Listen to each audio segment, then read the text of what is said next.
Hello, hello, hello. Sorry, you guys caught me while I was waiting for this to go live. I am a narcissist abuse advocate, Sheila Wiley, and today we're going to talk about what is gray walking. Before we do, if you please do not mind, because I am a narcissist abuse advocate, I would greatly appreciate if my videos become discoverable to YouTube. So if you can please help me by interacting, leaving me a comment, like, share, and don't forget to subscribe to my channel. I would definitely greatly appreciate it. If you're just passing through and you know of anyone who has been abused by a narcissist, please do share. I have like a lot of content. I have a lot of videos putting out real life examples of my experience with a narcissist for about 5 years being abused. And so this is a type of abuse that is not really recognized amongst a lot of people. A lot of people don't even know what the word narcissist is. I didn't know what the word narcissist was until actually I had gotten out of the toxic relationship with the narcissist. So please, please, please, please, please help me by subscribing to my channel. I'm trying to get to the point where I have so many subscribers, just like other narcissist abuse or narcissist advocates. We're trying to get this word out. It's not domestic. It does have a form of domestic abuse, verbal abuse, emotional abuse. It's all type of abuse. Abuse is abuse, sexual abuse, right? So this is something that we're really trying to get put on the map. We're trying to get this out about narcissists. So many people have been victimized. You may not have been victimized yet, which is why also I want to share and help educate, because we want to try to have as little people as possible be non-victimized by these demonic imps. I wouldn't even consider them as being people, right? So please, please, please, please do help to share and spread the awareness by subscribing to my channel, continuously watching the videos, getting the likes up, getting the comments up. I would definitely greatly appreciate it. All right, so now we want to go into the topic for today. What is gray rocking as it relates to narcissists? So, as a narcissist, they're very chaotic people. They love they love to have supply. Having supply is how they function. It's how they live. They live through other people because their lives are so empty, right? Their life is dull. Their life is boring. They have to live through other people in order to get, you've ever heard of a high, how an alcoholic needs to drink in order to get a high, maybe, or someone who loves drink, to feel some type of way, how somebody who may, do other things, right? And I'm not picking on anybody. I'm just saying that certain people do certain things in order to receive some type of extra adrenaline. A narcissist basically use people like you and me, people who are very nice, people who are not vindictive, people who are just living like an ordinary life, just trying to be a good citizen. And they want to come and disrupt your life by adding chaos.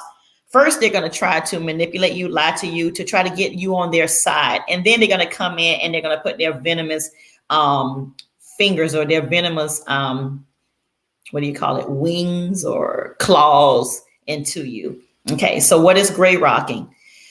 Because narcissists they live very chaotic lives. They're never settled. They have to have chaos. They have to have chaos. Otherwise, they're going to get bored. Their life is boring.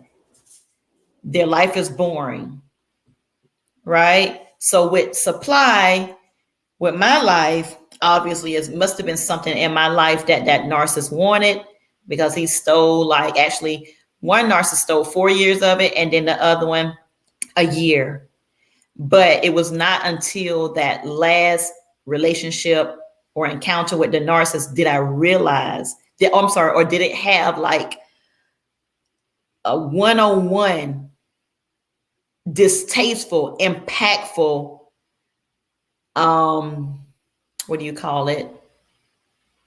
effect on me. Okay.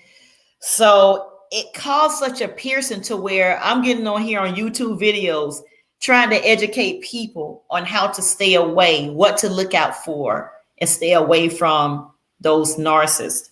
So gray rocking, before I get to gray rocking, supply.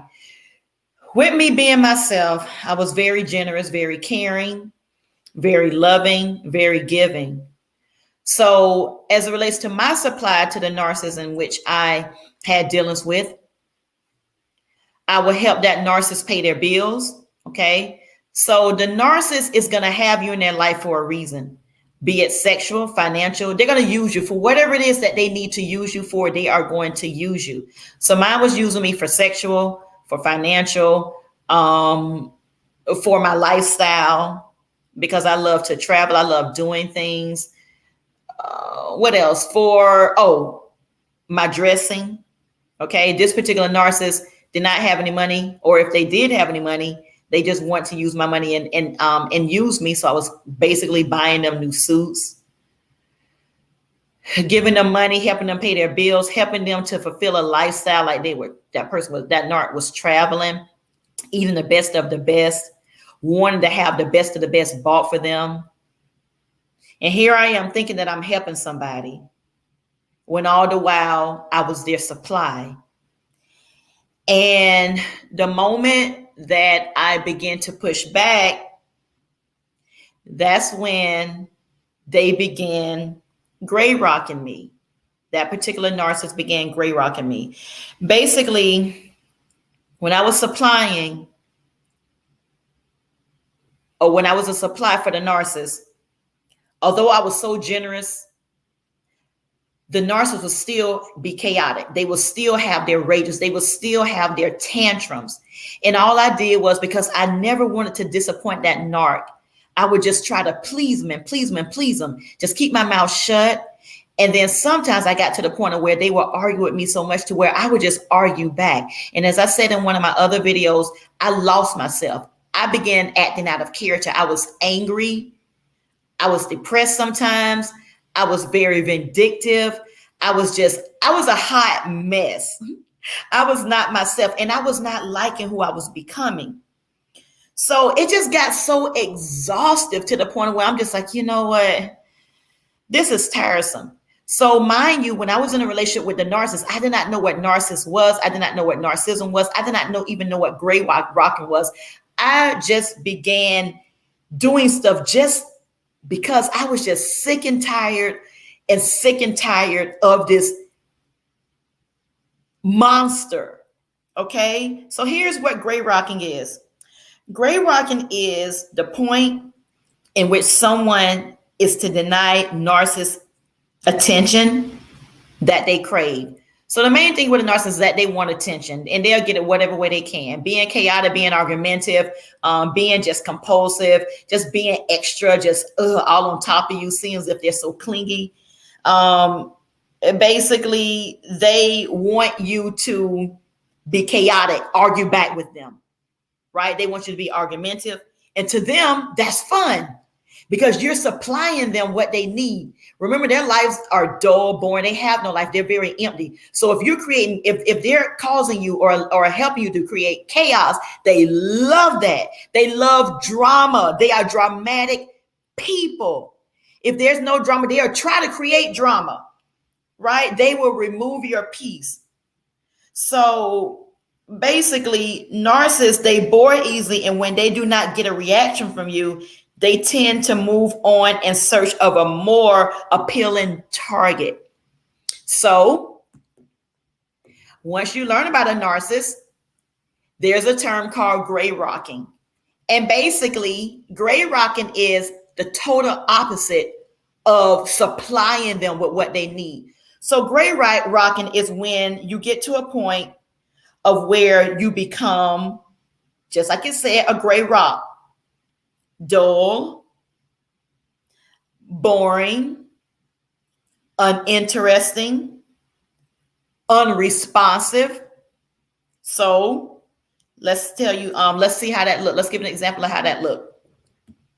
So I remember, and I'm not going to give a real life scenario because I don't want to give too much of this information, but I'm just going to kind of just like give you the scenario, but kind of just like put it in a different way. But I just want to explain. I want you to see how gray rocking is. So basically, for instance, this particular narc was asked, let me see. They basically told me that, I'll just put it like this. There was a guy that I used to like, that who I used to be interested in, and the narcissist, now they're going to always pin stuff on you, right? Now, say for instance, the person who I cared about, that person broke up with me. And I told this narcissist my real life information. I gave them a secret about me, or I told them some private information. So I told them that, hey, this one guy I used to like, they ended up leaving me, and I was so heartbroken. It would mean so much to me if he and I get back together. Right? So this narcissist know, say for instance, it's a narcissistic friend, right? This narcissist know that I really, really, really want to get back with this person. And so usually if the narcissist was to tell me that, hey, I saw Bobby Blue talking to another girl, or I saw him, on a date with another female, then the narcissist is looking for a reaction from me, like, oh my God, I'm going to cry. Oh, I'm so sad. I was just trying to call, him the other day. Why would he not pay attention to me? So they're going to try to cause chaos and try to make you feel bad just to get a reaction. So the reaction that I would have normally given to this narcissist is that I'm going to cry, I'm going to get depressed, I'm going to feel like angered, or I'm just going to start going off and start saying, oh, who does she think she is? Who did he think he is? Because they want to see chaos. That's their supply. That's how they thrive. That's how they live. It's almost like a vampire, like they're trying to suck blood. That is how they live. Now, the narcissist is used to receiving that type of reaction from me. However, now, if they come back and say, hey, you know what? I saw Johnny B. Blue, with another girl. Girl, she was so fine. Oh my gosh. She would never want to get back with you again. So guess what I do? I'm going to gray rock. Instead of me being like, oh my God, I was really praying and hoping that me and Johnny B. Blue would get back together. Now, instead of my response being me being sad, angered, or talking about him or talking about the other female, I'm going to say, girl, for real? You saw Johnny B. Blue with who? Girl, well, you know what? I am so happy for him. I'm so happy that he's finally able to find happiness. I'm so happy for her. She is so pretty. I love her hair. I love, they're really a cute couple together, believe it or not. I used to get mad when Johnny B. Blue would, when I found out that he would be with somebody else, or when he used to tell me. But girl, guess what? I am so happy for him. I've gone on with my life. I am loving my life. So now guess what? That is because that is a response that you have never given that narcissist. They see you as being happy, seeing you not, not responding negatively about the situation. They see that you are unbothered, to where they're like, hold up. What just happened? Now, she used to get upset. She used to blow up. She used to, right? And in the back of my head, even though I may be feeling some kind of way about that, I'm not going to let that narcissist know how I really feel. That's your way of gray rocking. That is your way of beating that narcissist. Because you know what? They're not used to nobody lying to them. They do all the lying. So now that you've played it off really well, and remember, you can't break down in front of them. You cannot break down in front of them. Now, you may get in the corner when you leave them and just really cry because you've heard that you're really hurting, but you don't want to give that narcissist that supply, because they thrive when they see people doing bad, because they're doing bad. They want to see everybody else around them doing bad. They don't want to see anybody else be promoted. They don't want to see anybody else happy. They don't want to see anybody else thriving. They want you to be in that same broken, dark, deep, sunken place that they are, right? So once again, gray rocking. Oh, let me give the rest of the scenario. So now I'm going to tell them, hey girl, you know what? I am so happy. Girl, you know what? Let me let you go. Actually, I have a date myself. I'm gone. I'm getting ready to go get dressed, get my hair done, get my nails done. And I have a date tonight too. So now you're really showing that you are unbothered. And now you're even showing that you've even moved on when in actuality you may not have, but you don't want to let that narcissist know. So that's gray rocking. Gray rocking is when you are unresponsive to the narcissist drama. You're not, responding at all. And so what happens with that is now you become a boring person to that narcissist. So eventually they may keep trying to cause chaos, but you just continuously gray rock, and soon they're going to leave you alone. Now they may try to come back and mess with you again, create chaos, but continue gray rocking them. When you're not responsive to their drama, they see that, oh my God, I need to find my next victim. I need me some more supply. I need some more supply. Like, this person right here is so boring. I need to leave them alone. So they're going to leave you alone eventually. So hopefully that kind of gave you a good example of how gray rocking actually look. There are more scenarios, but that was actually a situation. I kind of, just kind of shifted a little bit because I didn't want to give the real situation. But that's pretty much what gray rocking is. Gray rocking is you being non-responsive, acting dull and acting nonchalant, acting as if whatever the narcissist is doing doesn't even bother you. You're acting unbothered. All right. Please do like, share, subscribe to my channel. Remember, I am a narcissist abuse advocate. We are trying. I am doing my part with spreading the awareness as an advocate so that if we can help one person to not be abused by a narcissist, that would be better than not helping anybody. Thank you. And until next time, have a great day.